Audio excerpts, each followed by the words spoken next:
Hi, this is Cheryl Hazzard.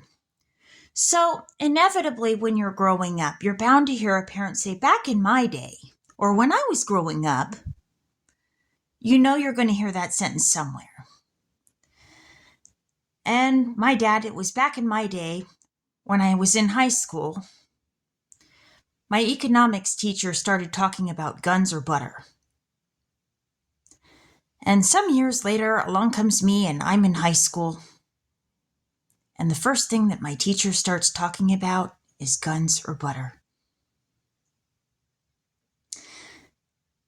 And basically, they're implying, butter is in the ability to provide food, or guns, the ability to supply the military with the ability to fight if need be.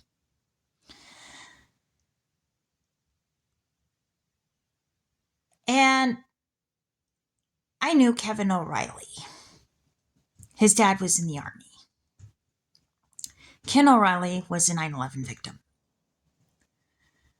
And the other thing that my dad would joke about as a way, well, kind of jokingly used it, but I don't know. I'm wondering if there might be something to consider with this, and then that poses another issue. But my dad would talk to me in terms of economics of prostitutes and the army and supply and demand. And that's how he taught me about it. Whether there was more prostitutes than sailors or more sailors than prostitutes, and about the supply and all that. But, my dad might have said that jokingly. But what if there was something he was trying to connect for me? And I didn't see it because I just thought my dad was joking. So there's the question of, what does Kevin O'Reilly's family, know about the thing about the prostitutes and supply and demand? Now, Lacey Peterson, maiden name Rocha, was murdered and she was pregnant. But there was somebody else named Rocha that was arrested for prostitution. And Emma still went to school with me and was in band with me and Kevin O'Reilly. So maybe there's something more to this supply and demand thing with prostitution and guns or butter. Now, Joseph Rocha attended Roosevelt Junior High and was in Nathan's graduating class.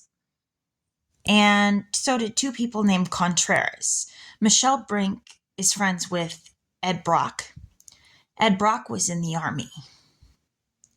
And he said that his wife was, getting jiggy in the sheets with his Army commander.